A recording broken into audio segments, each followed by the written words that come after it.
Bonjour à toutes et à tous, bienvenue dans Smart Tech, l'émission que vous regardez en direct sur la chaîne Bismart. Aujourd'hui, je vous propose de parler de ciblage publicitaire. Alors oui, on est ciblé, ça on le sait. Ce qu'on sait moins, c'est avec quelle finesse les outils aujourd'hui permettent de catégoriser l'ensemble des utilisateurs sur les réseaux sociaux. Et d'ailleurs, pour en prendre la mesure, nous aurons en interview une chercheuse qui a mené un gros travail sur Facebook au sujet des publicités politiques. En particulier, ce sera l'interview de Oana Goga, chercheuse en informatique, dans quelques instants. Et puis au cœur de cette émission, je vous propose d'interroger cette question: faut-il imposer à l'État d'acheter au moins 50% français dans les outils informatiques et technologiques? Et puis on retrouvera notre rendez-vous avec elle, des portraits de femmes entrepreneurs dans la tech, avant de conclure par notre séquence, comme d'habitude, et demain donc un zoom sur une innovation en particulier. Mais tout de suite, c'est le moment de l'interview. On va parler de ces publicités très ciblées, publicités politiques.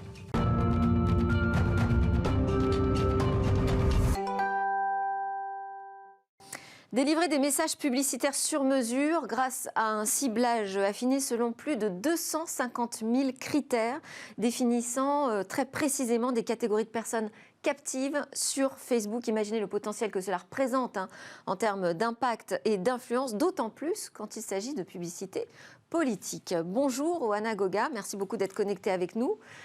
Bonjour. Vous êtes chargée de recherche au laboratoire d'informatique de Grenoble, CNRS Université de Grenoble-Alpes, et vous êtes lauréate du prix pour la protection de la vie privée qui a été décerné par la CNIL et l'INRIA. Alors c'est grâce à vous, moi, que j'en sais davantage aujourd'hui sur ces techniques qui sont mises à disposition des publicitaires, ou je pourrais même dire des communicants finalement, par Facebook. Comment êtes-vous arrivé déjà à démontrer que les utilisateurs sur Facebook étaient catalogués selon 250 000 critères caractéristiques? Ça semble absolument délirant, ce chiffre.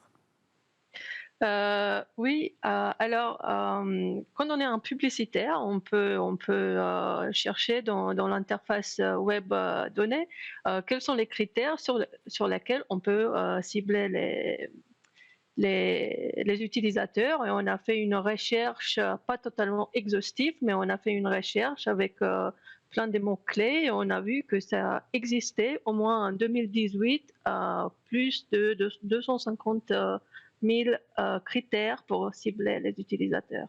Mais qu'est-ce qu'il y a dans ces 250 000 critères? Je ne sais pas, moi, si on peut me définir en 250 000 critères, par exemple. Oui, mais sont reliés aux pages Facebook que vous aimez, au goût que vous avez, aux démographiques, au comportement. Il y a toutes sortes de choses. Il y a des gens intéressés. On peut par exemple cibler des gens intéressés par des différentes maladies. On peut cibler des gens qui sont intéressés par les bio, par l'éthique, qui sont jeunes parents et qui ont un certain âge, un certain niveau d'éducation.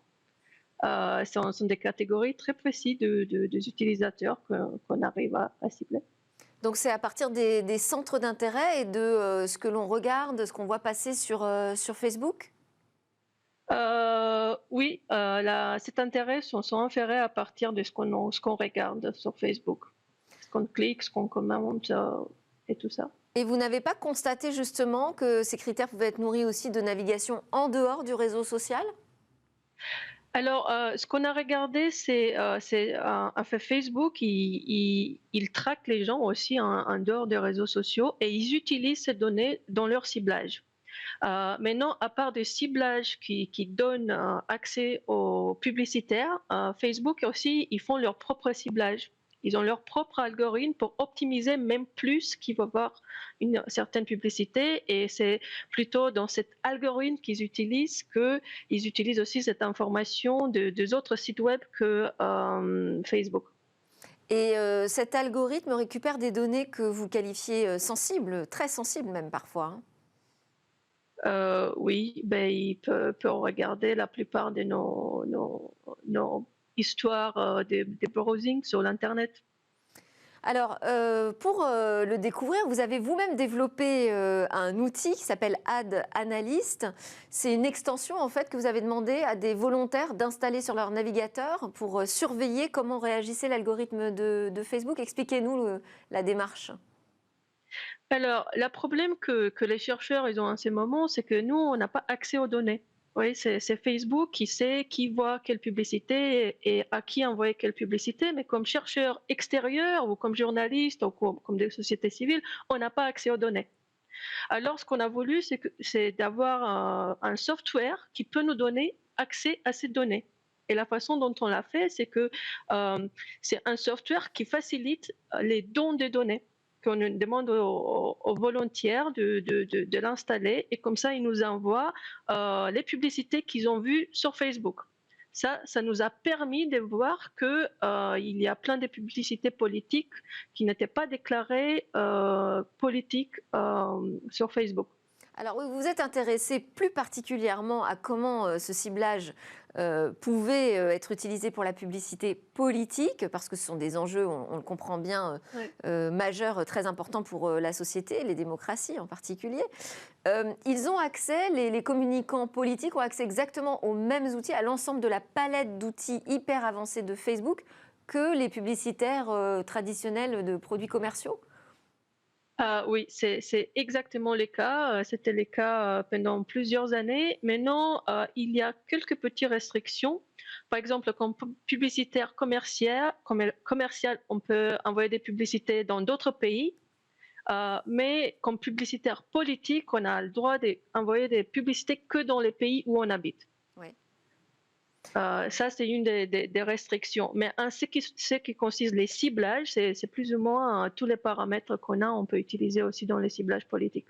Et Facebook respecte à chaque fois les règles électorales de chaque pays? Alors ça, c'est un grand enjeu et c'est la grosse difficulté, c'est que Facebook, c'est une plateforme plutôt globale et ils ont leurs propres règles qui sont différentes des règles de chaque pays. Et c'est plutôt, c'est pas clair comment les pays peuvent assurer et enforcer leurs lois dans ce nouveau contexte. Alors, bon, si je reprends cette segmentation, donc vraiment très très fine des populations, est-ce que vous avez constaté que dans la réalité, ces communicants utilisaient véritablement tout le potentiel, j'allais dire, de l'outil proposé par Facebook, ou est-ce qu'on n'a encore rien vu finalement de la manière dont pourraient communiquer demain les politiques presque sur mesure? Alors, ce qu'on a vu, c'est deux cas très, très connus aux États-Unis en 2016. C'est le cas des Cambridge Analytica. Alors, ce qu'ils ont fait, c'est qu'ils ont envoyé des messages sur mesure qui faisaient appel à la personnalité des gens pour essayer de les convaincre pour voter pour Donald Trump. On a aussi vu, toujours aux États-Unis, l'autre scandale c'était les Russian Research Agency. Alors, c'est une agence qui envoyait des publicités à des gens particuliers pour instiguer les discours sur des problématiques comme les immigrants qui faisaient un peu pour énerver un peu les gens. Alors, on a vu aux États-Unis des exemples très clairs où cette publicité, ce système de publicité, cette technologie a été utilisée pour manipuler des gens. Non, en France, on a un peu moins suivi. Et on essaie maintenant, on a mis en place un service web qu'on essaie de monitorer les élections en France. Et on va Et, voir. et on va voir. Alors, ça a quand même bougé sur Facebook, parce qu'on peut, par exemple, il y a un outil aujourd'hui qui est proposé aux utilisateurs pour Ouais. voir pourquoi je reçois cette publicité. Ça, c'est un premier exercice de transparence. Est-ce que vous avez trouvé que, justement, c'était absolument transparent ou pas? Alors, tout à fait. Les utilisateurs, quand ils voient une publicité, ils peuvent demander à Facebook pourquoi j'ai reçu cette publicité. Alors, on a fait une étude en 2017-2018 où on a essayé de voir si cette explication sont complètes et représentent vraiment les raisons pour lesquelles les utilisateurs sont ciblés. Et on a vu que les explications n'étaient pas complètes et des fois, ils étaient aussi fausses.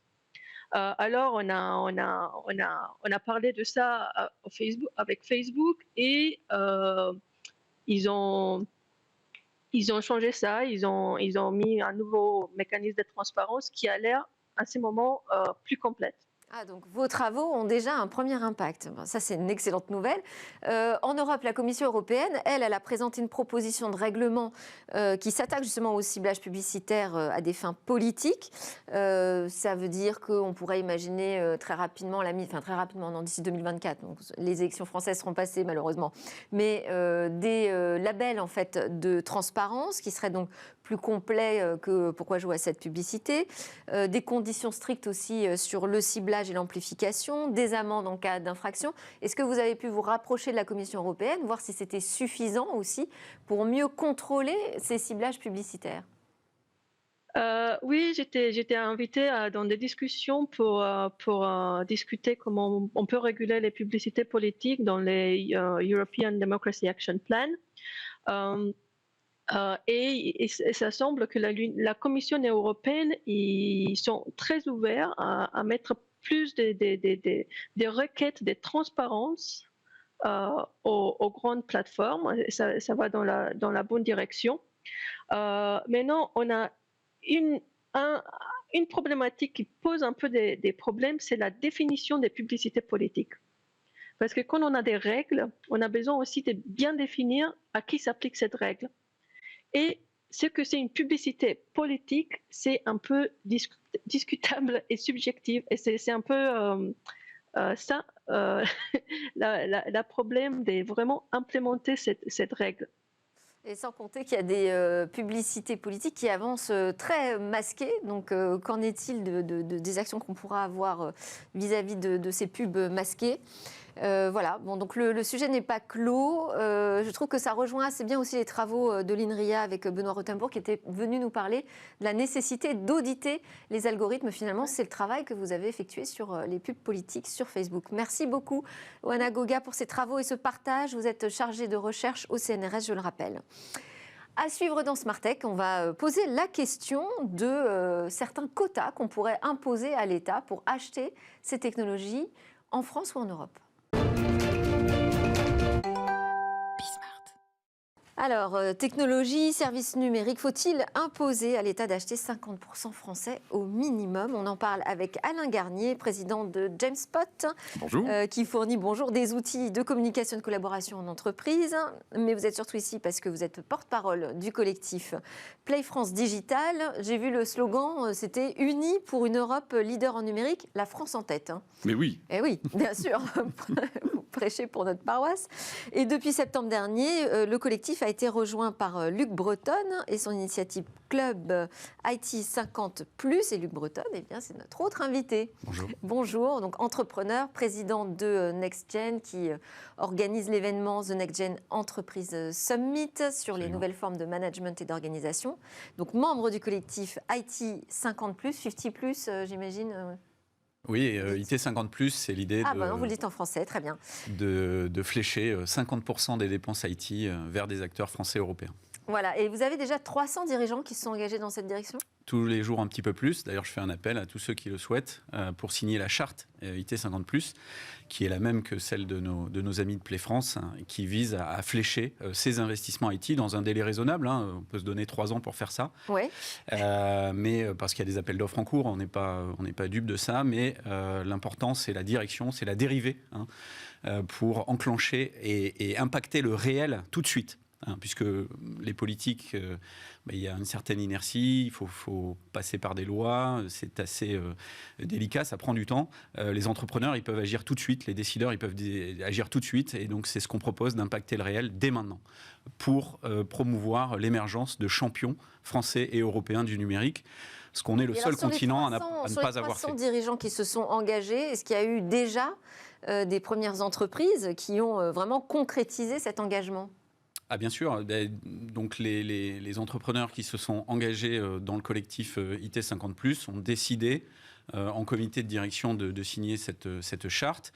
On a d'ailleurs des collectifs métiers autour du web marketing, autour de la data dans le domaine tech, mais aussi dans la banque, pour orienter ces dépenses très concrètement dans les décisions qui sont prises au quotidien et de le faire dès maintenant. Bon, donc ça veut dire que c'est possible, qu'on peut le faire. Vous avez interpellé Alain Garnier avec Play France Digital, le gouvernement. Vous avez rédigé une tribune pour donner la priorité justement à la technologie française. Et actuellement, je sais que vous sollicitez les candidats à la présidentielle pour les questionner justement sur concrètement comment on fait avancer cette souveraineté numérique européenne. Est-ce que vous pouvez nous dire qui vous avez déjà reçu, qui vous a écouté et s'il y a eu des premiers engagements? Alors, déjà, effectivement, pour revenir, mais merci effectivement de donner l'occasion de défendre effectivement ce sujet qui est vraiment important dans la question de la tech, qui est la question de l'autonomie et la souveraineté finalement européenne et française. Et on a pris un grand retard avec les Américains, c'est un peu ça le constat qu'il faut quand même remettre sur la table. Pourquoi est-ce qu'on amène la logique de quotas? C'est qu'il y a une logique de domination. On est dans la même situation que ce qui est arrivé avec le cinéma, c'est qu'à un moment donné, il faut réoxygéner un secteur si on ne veut pas qu'il disparaisse. Et c'est essentiel parce qu'aujourd'hui, le numérique, il est dans toute l'économie. Donc ça, déjà, c'est un point, c'est qu'on arrive sur des questions stratégiques au-delà de la question du simple numérique. Il y a une menace de disparition, vous dites? Non, mais au sens, de la même façon que le cinéma a failli disparaître. Oui, mais aujourd'hui, vous pensez qu'il y a une menace de disparition de l'écosystème tech français? Non, ce qui est intéressant, c'est justement, on est dans la phase du rebond. Le rebond, il est fait depuis à peu près 4-5 ans, parce que par exemple, depuis qu'il y a la French Tech qui a été lancée, par exemple, et puis qu'on a commencé à écouter un certain nombre d'éléments qu'on mettait sur la table, on est dans la phase du rebond. Mais comme dans un rebond dans la piscine, il faut mettre une petite impulsion. Et c'est là où le politique, d'autant plus en France, où on est quand même toujours à regarder ce que fait l'État, les grandes entreprises regardent beaucoup ce que font l'État. Il y a beaucoup de grandes entreprises qui sont proches de l'État, EDF, Orange, enfin toutes ces boîtes-là. Bien sûr, oui. Et donc là, il y a l'impulsion qu'il faut donner sur cette logique justement de quota de 50% d'achat de produits numériques européens. Alors, monnaie qui Oui. voilà. Ben, en fait, regardez, à la dernière présidentielle, personne. Et là, on avait, par exemple, alors, vous savez qu'on est en ce moment avec des candidats qui sont des candidats, on ne sait pas s'ils vont être à la Pas encore tout à fait bien finalisé. Mais par exemple, on a depuis Roussel, qui a une logique de quota, Montebourg, qui a quitté un peu la course, mais qui a une logique de quota, Jadot qui pense à des quotas. Après, on passe plutôt à droite. On a donc aujourd'hui Valérie Pécresse qui a des quotas. Voilà. On a déjà un arc de cercle. Alors après, le candidat central potentiel, on n'a pas encore son avis là-dessus. Mais on voit déjà qu'il y a un arc de cercle sur les quotas qui va, comme on dit, de la droite à la gauche, parce que je pense que c'est un sujet aujourd'hui essentiel de la reconquête de l'industrialisation et du numérique. Donc vous pensez que c'est entendu aujourd'hui? En tout cas, c'est vrai qu'on voit les choses évoluer. On parle de souveraineté numérique déjà. Tout à fait. C'est déjà pas mal. C'est plus tabou. Pour autant, les annonces, elles ne vont pas forcément dans le même sens. On a vu par exemple la SNCF annoncer publiquement qu'elle avait choisi Amazon pour l'hébergement de ses données voyageurs. Donc des intentions, mais dans les faits, pour l'instant, on ne voit pas encore se concrétiser. Les entreprises, les principaux fleurons européens, effectivement, annoncent successivement des alliances stratégiques, tantôt avec Google, tantôt avec Microsoft, que ce soit Renault, SNCF, les institutions publiques également, la Deutsche Bank. Il y en a tellement d'autres, je cite ceux que j'ai en tête comme ça. Et puis des clouds souverains qui seraient des mèches avec des supports américains pour l'essentiel, Orange, Capgemini avec Microsoft, et puis Thales avec Google. Comment peut-on imaginer créer une sorte de bouclier en fait en mettant un acteur français comme garant de la protection des données? Mais là, je pense que de la même manière que pour l'investissement, il faut arrêter d'être naïf. Le jour où les Américains feront une pression politique significative, et on voit bien que le numérique est le premier levier d'action géopolitique dans tous les conflits, que ce soit entre les États-Unis et la Russie, avec la Chine, etc. On voit bien que le numérique est le premier levier facile à actionner pour couper les vivres, je dirais, non seulement à des accès financiers, mais à des accès de données. Et aujourd'hui, celui qui possède la donnée, il est maître de l'économie, qu'on le veuille ou non. Ensuite, sur cette naïveté européenne, moi je voudrais revenir, et je pense qu'on est en train de la concevoir aujourd'hui, de la même manière que l'Europe s'est aperçue que ça faisait quand même plusieurs années, si ce n'est pas 20 ans, que les grands dirigeants européens étaient écoutés par la NSA.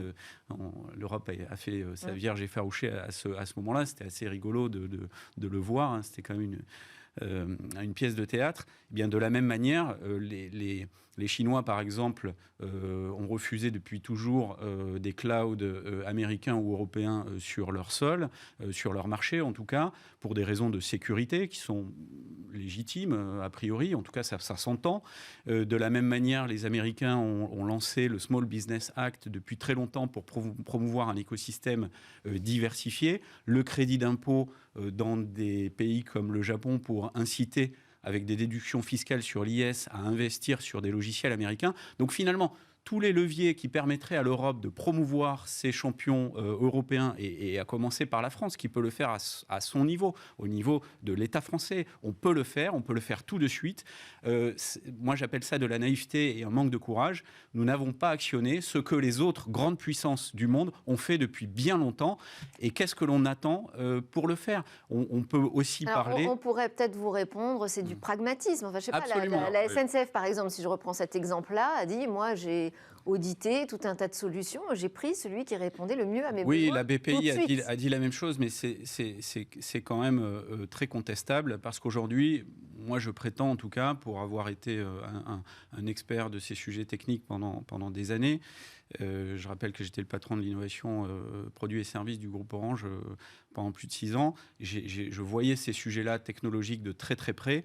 Je prétends que 95 à 98% des besoins de toutes les entreprises aujourd'hui en France, et l'exception n'est pas française, peuvent se résoudre en termes de cloud, d'infrastructure, mais aussi de SaaS, c'est-à-dire les couches applicatives au-dessus de services, avec des solutions françaises et européennes, sans aucun problème. Et donc, c'est un faux débat. Alors pourquoi ?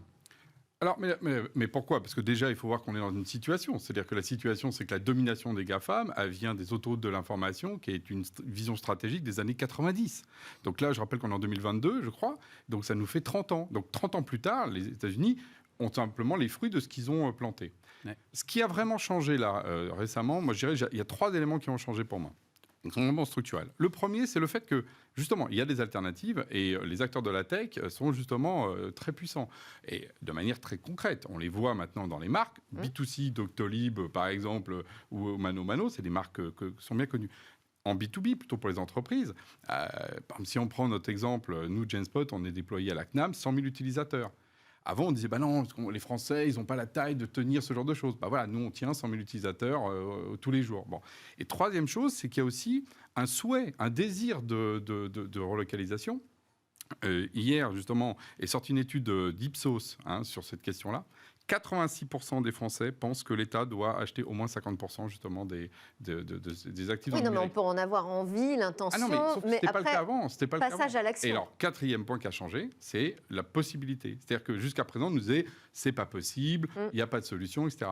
Il se trouve qu'on a montré, là, par exemple, dans l'Europe, qu'on est capable justement de faire un certain nombre de lois globales. Au niveau français, il y a au moins mais des dizaines de solutions qui ont été mises sur la table.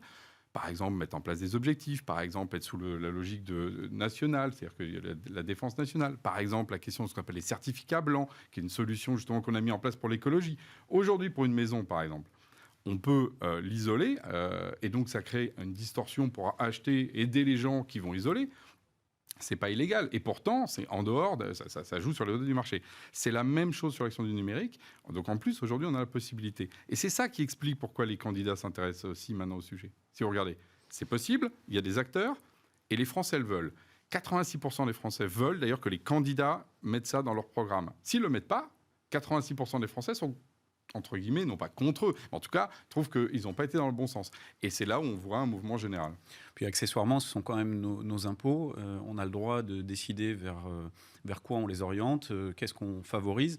Moi, je rêve plutôt que mes enfants, demain, s'ils choisissent les filières d'ingénierie ou technique, puissent travailler en France plutôt que d'être obligés systématiquement d'aller s'expatrier. Enfin, les quotas, ça fait toujours penser à quelque chose d'imposé qui peut amener à faire des choix qui ne sont pas forcément les meilleurs.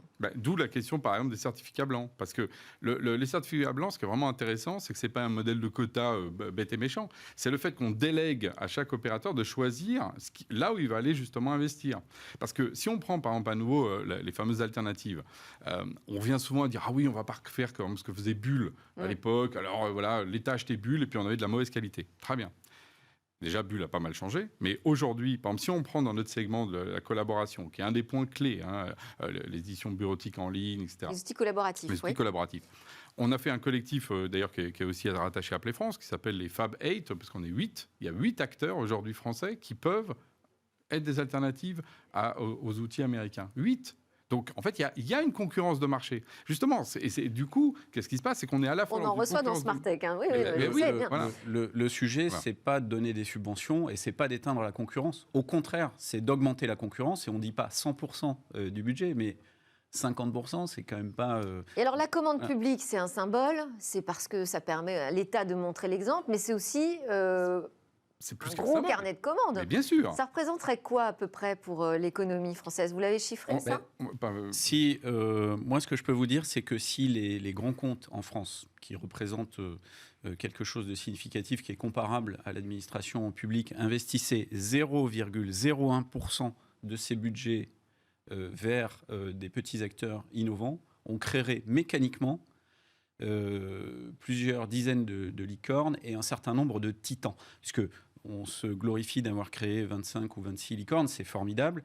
Là, le nouvel objectif, c'est d'avoir des géants. Hein. Voilà, les titans. Les fameux titans. Les fameux titans, c'est ça. puisque l'Europe, je le rappelle, est le seul continent à ne pas avoir classé de titans, donc dans le FT 500, le classement Financial Times 500, qui classe en valorisation et en capitalisation les 500 premières entreprises du monde. On est le seul continent, l'Europe, depuis 20 ans, à ne pas avoir créé de géants du numérique dans ce classement. Donc CQFD, on a un vrai problème de stratégie industrielle, de stratégie d'investissement. Cette stratégie de quota, on pourrait arriver à tenir l'objectif. C'est pas on pourrait, ce sera mécanique. Et il faut bien concevoir le numérique, et Alain et moi sommes aujourd'hui sur ce plateau représentants de cela. C'est un écosystème. Et l'écosystème, il travaille en groupe, en meute, et tout ça, ça ruisselle sur des entreprises de toute taille qui sont complémentaires. Hein. Quand Airbus a des contrats jumbo, c'est bon pour Toulouse, mais c'est bon pour des milliers de sous-traitants. On a évidemment la même logique et encore plus fluide sur le numérique. Je veux rappeler aussi une chose, c'est que le gouvernement et l'Europe se sont engagés pour 2030 à avoir l'ensemble des services publics qui sont gérables par le numérique. Il y a également le projet de portefeuille numérique. Donc on voit que le numérique va fluidifier et va prendre en charge 100% de notre quotidien. Il est important, culturellement, pas seulement techniquement et en termes de business, mais culturellement, que l'Europe garde la main sur ses fondamentaux, ses basiques, ses fondations de l'Europe, de notre culture, de notre savoir-faire et de nos valeurs. Alors justement, ça pose la question du quota de 50%. 50% français ou il faudrait acheter 50% européen? Alors nous, on a toujours pensé au niveau européen. Ça, c'est un point clé. D'ailleurs, c'est Play France, Play Digital, Play Europe. Et c'est le premier mot qu'on retient, mais c'est vraiment dans cette dynamique qu'on s'est toujours positionné. Ça, c'est un premier point. Et l'autre point, c'est qu'il faut voir que les États-Unis, parce que là, on est vraiment, comparons ce qui est vraiment simple, le monde occidental, parce que l'Asie est un peu particulière par rapport à ça, mais ils pratiquent ça de manière évidente. Il n'y a pas la même unité en Europe, hein, on ne peut pas comparer l'Europe et les États-Unis. Mais même, c'est une question de mental par rapport à ça. C'est-à-dire qu'on parle de naïveté, si on veut, mais en fait, on a fait, je pense, une énorme erreur industrielle. Vous allez dire pourquoi? On a fait une énorme erreur industrielle, c'est penser que le fait de désindustrialiser, en particulier le côté numérique, n'était pas un problème. Aujourd'hui, on voit que c'est un gros problème de dépendance. Les États-Unis, ce qu'ils ont fait, et ils continuent à le faire, c'est qu'ils financent les fameuses startups dites GAFAM. Quand, par exemple, là, on a le contrat Jedi de la NSA pour le cloud, il y a 10 milliards sur la table, mis quand même par les autorités américaines, alors ils se battent d'ailleurs de savoir si ça va être Amazon ou Microsoft, mais 10 milliards d'investissements. Et après, on nous dit, mais oui, mais en fait... Effectivement, c'est pas symbolique. C'est pas symbolique, c'est même essentiel. 10 milliards, par exemple, injectés sur l'action du cloud, demandez à OVH, demandez à Scaleway, demandez à Outscale, qui sont les trois cloudistes. Imaginez, nous, par exemple, on a tous les déploiements dans les ministères aujourd'hui qui sont faits sur du Microsoft, qui à un moment donné, ils ont donné gratuitement, le fameux open bar, et puis aujourd'hui, ils récoltent. Aujourd'hui, l'État français paye très cher des licences, puis à un moment donné, on lui a donné gratuitement, puis maintenant, il les paye. Voilà, donc c'est ça qu'il faut arrêter. Aujourd'hui, il y a tout simplement de l'argent qui circule dans des mauvais canaux et il faut juste les réorienter. C'est justement une politique industrielle et il se trouve qu'aujourd'hui, on est mature pour rebondir comme ça au fond de la piscine. Et je peux vous dire que ce que je sens, moi, c'est que l'Europe n'a jamais été aussi forte d'un point de vue technologique parce que ce qu'on a, que n'ont pas les Américains, on a une forme de frugalité. on a une forme justement de melting pot culturel dans nos outils qu'ils n'ont pas. Nos outils sont plus fun, plus sympas. Il suffit de voir, là, dans les jeux vidéo, c'est que des Français ou des Européens. Moi, je vous entends et j'entends plein d'autres gens défendre la même chose, évidemment, ici. Pour autant, ça ne se fait pas d'un claquement de doigts. Si on décidait demain d'imposer ce quota à l'État, dans sa commande publique, de réserver 50% des achats à des techs françaises, quelles seraient les difficultés quand même à soulever ? Les difficultés. Vous allez dire aucune. Non, vraiment, alors, aucune, c'est une première réponse. C'est-à-dire, il n'y a aucune difficulté à décider tout de suite de le faire. Certains diront c'est illégal, très bien, on réglera ce problème dans le temps. C'est une façon d'y aller.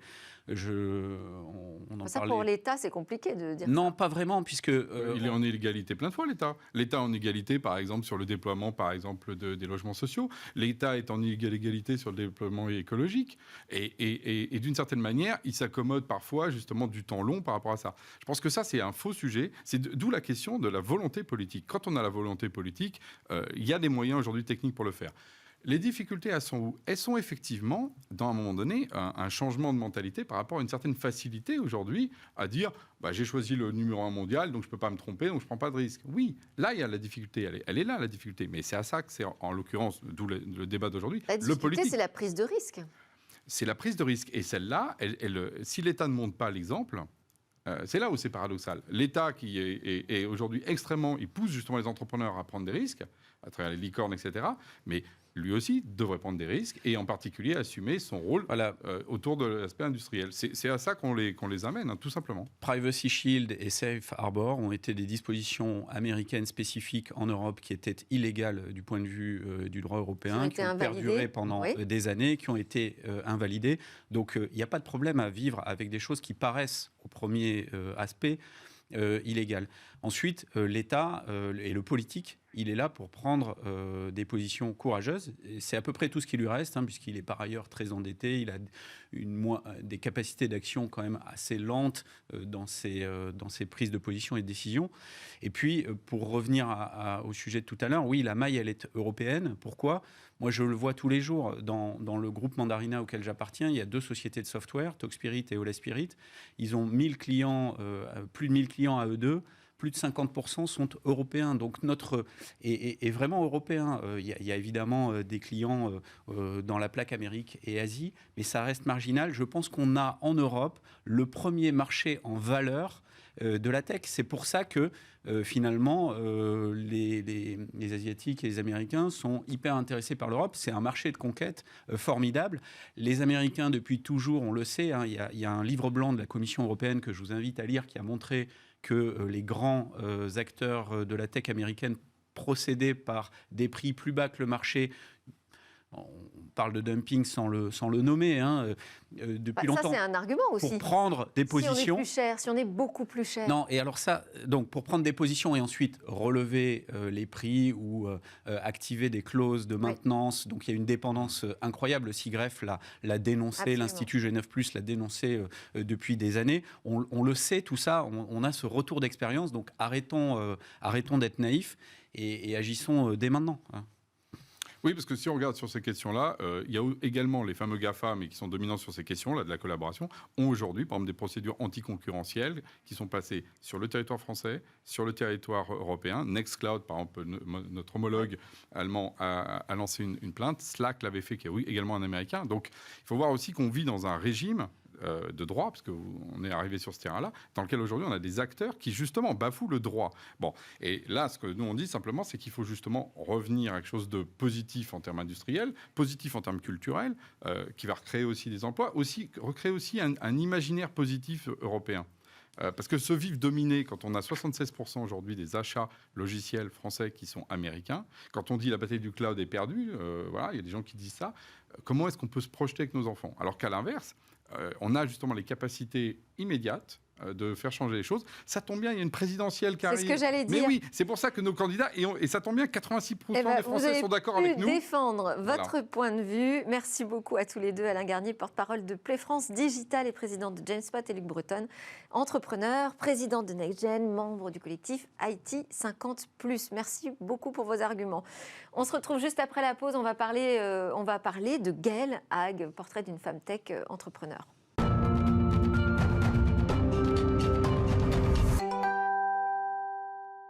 Vous êtes bien sur la chaîne Bismart, vous regardez Smart Tech, l'émission qui parle d'innovation, du monde de demain et de la société numérique. Dans cette deuxième partie de l'émission, je vous propose un rendez-vous avec elles. Ce sont des portraits de femmes entrepreneurs dans la tech que nous raconte Olivia Strigari, directrice de la publication et cofondatrice des Informels. Bonjour Olivia. Bonjour Delphine. Alors aujourd'hui, vous êtes venue nous parler de Gaëlle Hague, qui est la patronne, la fondatrice de Startailor. C'est une banque d'investissement qui propose, ou qui va proposer, un produit spécifique pour les femmes, Capitana. Effectivement, c'est une femme pleine, débordante d'énergie que j'ai rencontrée, qui s'est lancée dans la finance dédiée aux femmes. Elle a fait un parcours assez classique, un peu droit au but. C'est ça aussi qui m'a plu dans son cheminement. C'est qu'en fait, elle a commencé par faire des études d'économie à Bruxelles. Elle a été embauchée chez McKinsey quand le cabinet McKinsey a ouvert une antenne au Luxembourg. J'ai oublié de vous dire qu'elle est belgo-luxembourgeoise. Exact. Voilà, et donc elle est basée au Luxembourg actuellement. Et donc, elle a travaillé pendant 8 ans pour McKinsey, pour lequel elle, évidemment, faisait des conseils pour les entreprises. Et elle avait toujours cette petite frustration de ne pas arriver au bout de la chaîne, de ne pas arriver à effectuer et opérer ce qu'elle préconisait pour ses clients. À la suite de ça, elle dit qu'elle a cherché en vain à échapper à un destin tout tracé qui est celui de la banque, puisque son père et son mari étaient tous les deux banquiers, et malheureusement, elle est tombée dedans. Elle est allée travailler chez heureusement, chez KBL, qui aujourd'hui s'appelle Quintet Asset Management, dans lequel elle a œuvré. Elle découvre un monde très masculin, où elle est la seule femme top manager, où lors des rendez-vous clients, elle se rend compte que c'est souvent l'homme qui prend en main la partie financière de la vie familiale et notamment du patrimoine. Et elle découvre, lors d'une conférence de pays nordiques, les femmes et la finance, qu'en fait, les femmes ne savent pas grand-chose de la gestion de patrimoine, que c'est souvent donné vraiment aux hommes dans les gestions courantes, et surtout qu'il y a une paupérisation des femmes, notamment pour en leur fin de vie, puisque en général, elles s'occupent de leur mari. Elles se retrouvent souvent seules, puisqu'elles ont 50 d'espérance de vie en moyenne de plus, et souvent avec 40% de moins de revenus en fait, que leur mari. C'est comme ça qu'elle s'est dit, il y a vraiment un boulevard pour les femmes, pour créer des produits spécifiques pour les femmes et aussi pour les former, puisqu'il y a un manque d'éducation des femmes à la finance, aux chiffres et aux revenus. Et c'est comme ça donc l'activité Startailor, concrètement ? Alors du coup, elle quitte sa banque en 2018. Elle lance une banque qui s'appelle Startailor. Donc ça, c'est la société mère qui lance un nouveau produit qui s'appelle déjà Capitana, une appli dédiée à la finance pour les femmes, qui surtout s'investit aussi dans tout ce qui est investissement durable. C'est-à-dire que ce ne sont que des entreprises qui ont un impact en développement durable et sociétal. Il y a des mesures d'impact. Rien ne rentre dans le portefeuille de Capitana qui ne soit une entreprise avec des objectifs d'impact. Donc c'est à la fois une appli qui va être lancée là le 1er mars avec ses 500 premières clientes. Elle fait des bêta-tests depuis cet hiver puisqu'elle a obtenu l'agrément de l'AMF locale, donc du Luxembourg, pour pouvoir opérer en tant que banque. Et elle va lancer cette appli 1er mars, justement. Alors, elle m'expliquait très bien, on ne sera pas loin de la journée de la femme. On va devoir s'arrêter Exactement. Là. Merci beaucoup. Vous nous raconterez la suite de l'histoire une prochaine fois. Volontiers. Merci. Olivia Strigari, directrice de la publication et cofondatrice des Informels.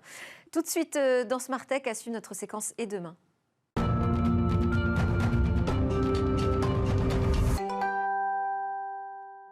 On termine avec notre Zoom quotidien sur une innovation. Aujourd'hui, je vous propose la rediffusion d'un sujet qui a été tourné pendant que vous étiez peut-être encore en vacances, loin de votre télévision. Donc, voici l'occasion de découvrir ou redécouvrir ce projet de robot inspiré du caméléon et dont les applications ne sont pas simplement ludiques. Bonjour Cécilia. Alors aujourd'hui, vous allez nous présenter une techno qui copie un reptile. Oui, un caméléon précisément parce que le caméléon, vous le savez, en plus de gober des mouches, c'est pas ça qui nous intéresse ici. Évidemment, il change de couleur. D'ailleurs, information intéressante, c'est pas vraiment pour se camoufler en réalité qu'il change de couleur, c'est pour communiquer avec ses amis caméléons. Alors cette particularité, évidemment, des chercheurs essaient de la reproduire depuis des siècles, même. Vous verrez ça tout à l'heure. Et une équipe de chercheurs de Séoul a décidé d'avoir une nouvelle méthode, une méthode robotique pour reproduire cette capacité. Est-ce que ce robot est fidèle au reptile? Est-ce qu'il lui ressemble vraiment? Vous allez voir sur les images, moi je dirais que oui, il lui ressemble assez. Alors, il est moins esthétique, c'est vrai, il a moins de détails. Il est moins rapide aussi, vous allez le voir sur les images tout à l'heure également, mais il a le grand avantage de changer de couleur en fonction de l'arrière-plan, et ça c'est quand même une belle réussite. Effectivement, je vois ça. Alors, comment fonctionne-t-il? Alors, grâce à la chaleur, tout simplement. Enfin, c'est tout simplement, mais c'est quand même un procédé assez particulier. Sa peau, elle, en fait, est molle. Il a une peau artificielle qui est composée d'une couche de cristaux liquides thermochromiques. Thermochromique, ça veut dire que les cristaux vont réagir, changer d'état en fonction de la chaleur. Et donc, en dessous de cette peau artificielle, il y a justement un conducteur de chaleur, des nanofils d'argent qui vont pouvoir amener la chaleur jusqu'à cette peau artificielle. Alors, voilà comment ça fonctionne concrètement.